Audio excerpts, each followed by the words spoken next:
Taiwan, baby. Taiwan. To this day.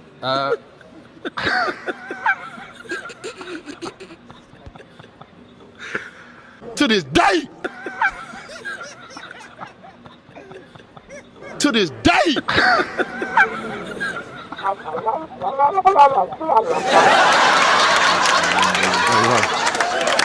To this day.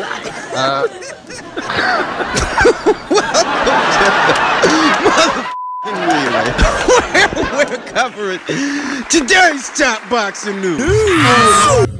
You are fighting at 130. Yes, 130. You know, that's my weight right now. I barely have one fight at 130, and so I don't think it's correct right now to move up to 135. I said I'll do it, but in its time. You know, when I know I'm ready, when my body feels good, I'll move up to 135, but not right now. Yeah. That was Leo Santa Cruz discussing what is to be the immediate future, his immediate future, in reference to the Gervonta Davis fight, the Gervonta Davis pay-per-view. What will be, for both of those guys, the biggest situation they've ever been in. Yeah. Make of that what you will.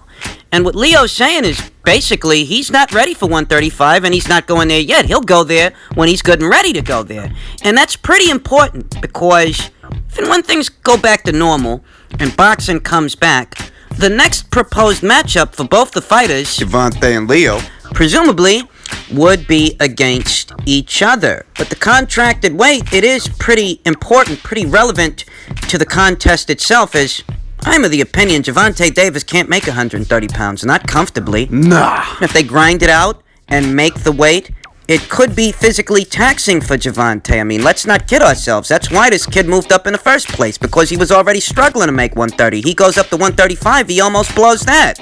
So if you're to fight Leo Santa Cruz, the contracted weight of the matchup, it's pretty important, but therein lies a dilemma, okay? Maybe 135 makes sense for Gervonta, but it makes no sense for Leo, and according to Leo, he's not going up there yet. He's not going up there till he's good and ready. So if they want it, they must want it at 130 pounds. In truth, the fight itself only makes sense at 130 pounds. It makes no sense at 135. I mean, what are you going up there for? A baby belt? What's up there? Gervonta's baby belt? You know Gervonta's not a full champion up there. The only full champion in this conversation is Leo Santa Cruz, the guy who just got to 130 pounds. I think this is a problem, I do.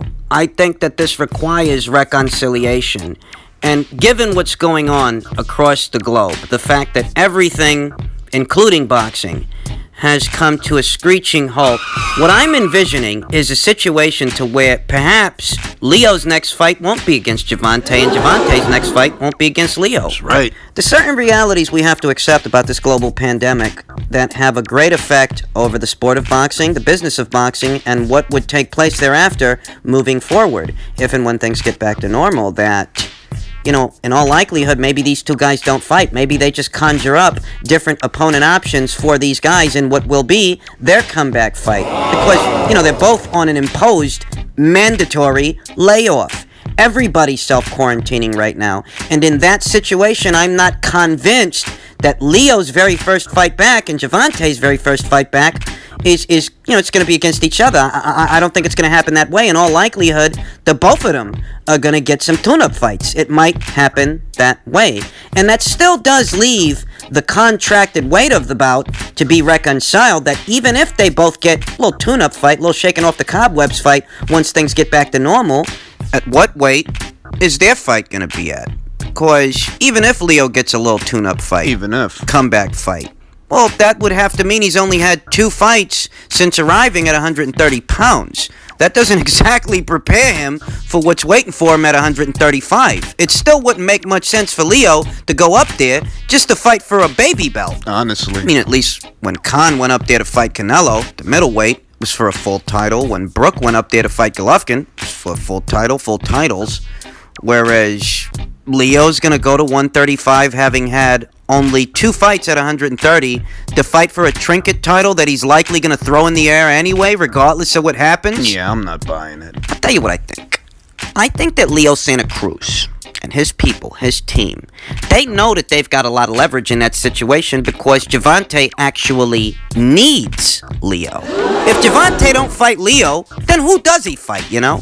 What, he's going to fight Luke Campbell? He's going to fight Vasyl Lomachenko, Teofimo Lopez, Devin Haney, Ryan Garcia? No. Don't hold your breath. Fuck no. Gervonta Davis isn't about to cross the street. He's going to stay right there behind the confines of PBC Island. And the problem with that is, well, the PBC, they don't actually have that much for you to do. They don't. Aside from fighting Leo Santa Cruz. And that gives Leo leverage in the situation to where, you know, either you're going to fight me at 130 or you're not going to fight me, or I'll go up to 135, but you're going to have to pay through the nose to get me to do that. And I say pay through the nose because you heard what Leo just said. He's not ready for 135, and he's not going up there until he's ready. That's up to Leo, you know? Can't force him. So if you're trying to pressure this guy, push that guy into that fight, you're likely going to have to pay him through the nose to get him to have it. If he decides to have it. Leo Santa Cruz's people, they know what they're doing. They know that if they stand any chance of beating Gervonta Davis, it's at 130 pounds, where he might be so drained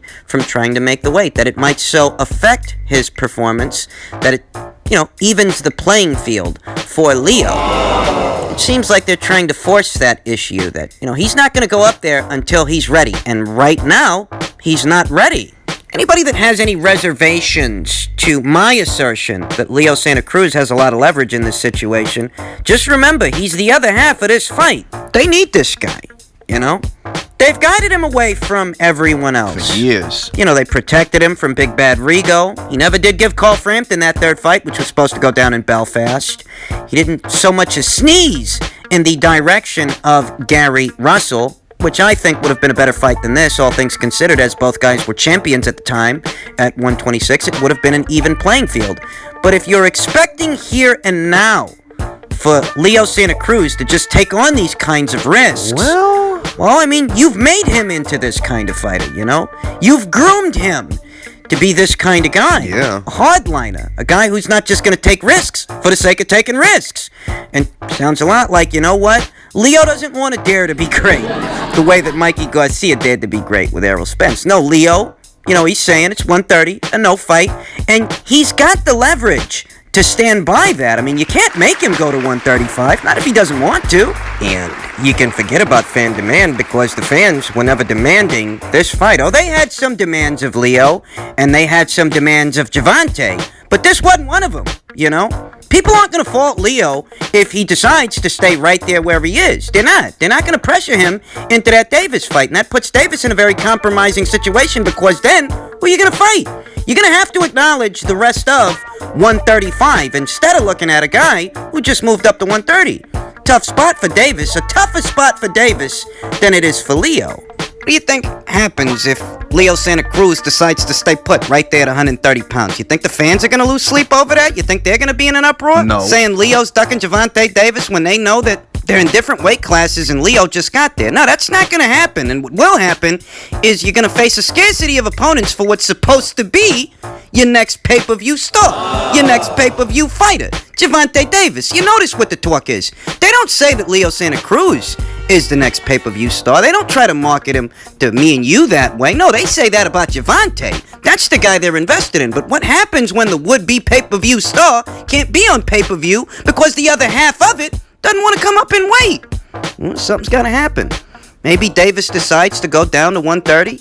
Maybe he compromises his performance as a result of that. Maybe that opens the door for the fight itself to actually be competitive.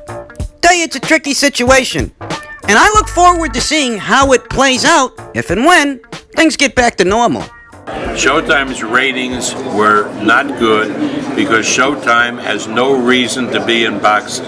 Showtime is an entertainment network. Fox belongs in boxing. ESPN belongs in boxing. The Zone belongs in boxing and selling their service. Showtime does not belong in boxing. I mean, they're wasting the stockholders' money by doing boxing matches. They should invest in entertainment because HBO realizes they're in a dogfight with Disney, with Netflix, and so every dollar that they can conserve to put into entertainment, they need desperately. Showtime has to be becoming aware of that fact, that the only way they're going to survive is with good entertainment. You'll excuse me for saying so, but I think, oh Bob, He's got a point here. He does. You know, Showtime's got a lot of competition in more ways than one, whether we're talking about their entertainment programming or their boxing programming. Same thing. Got a lot of competition out there. It's a competitive market.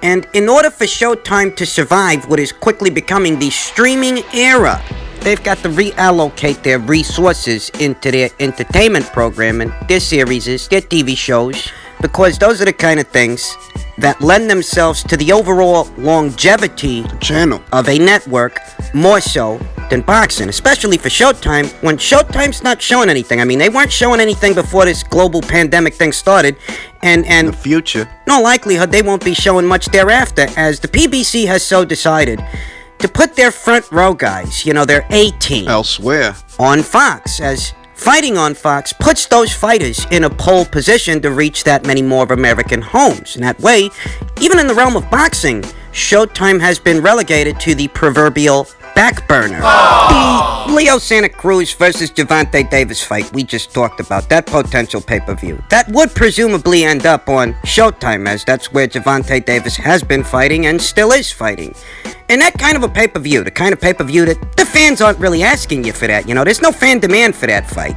How can Stefan Espinoza justify the spending for a fight like that to his higher-ups, the people that he answers to, when there's no demand for it on the ground? What are you pouring into this kind of situation versus what are you getting back? Because that's what it's a question of. How do you justify the spending, and is it even worth it to stay in the sport of boxing? For Showtime, I think it's an obvious answer, and that answer is no. Showtime just doesn't have the resources to keep up with a Fox, to keep up with an ESPN, to keep up with a DAZN. They really don't.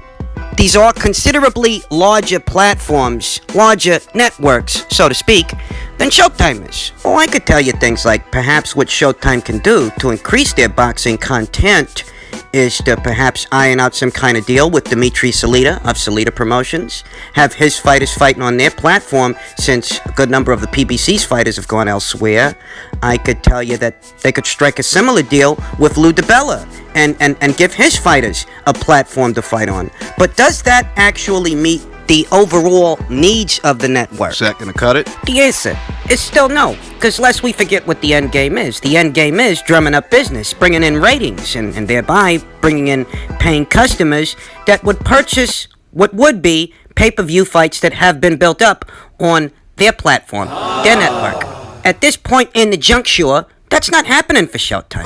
You know, PBC so decided to spread themselves thin, dividing content between two networks, but it became obvious very quickly that their fighters, they really are better off on Fox. So where's that leave Showtime? Nowhere. You know, a lot of times, a Bob Arum, an Eddie Hearn, a Lou DiBella, a Frank Warren, you know, they'll say something and you gotta take it with a grain of salt because you know that they're more or less invested in what they're talking about. But when I hear Bob Arum say these things, the bigger picture does indicate that he's on the money. He's spot on. You know, for Showtime, it just doesn't make a lot of sense at this point moving forward to stay in the sport of boxing when you can't even provide the kind of content that boxing fans want to see. So what are you doing?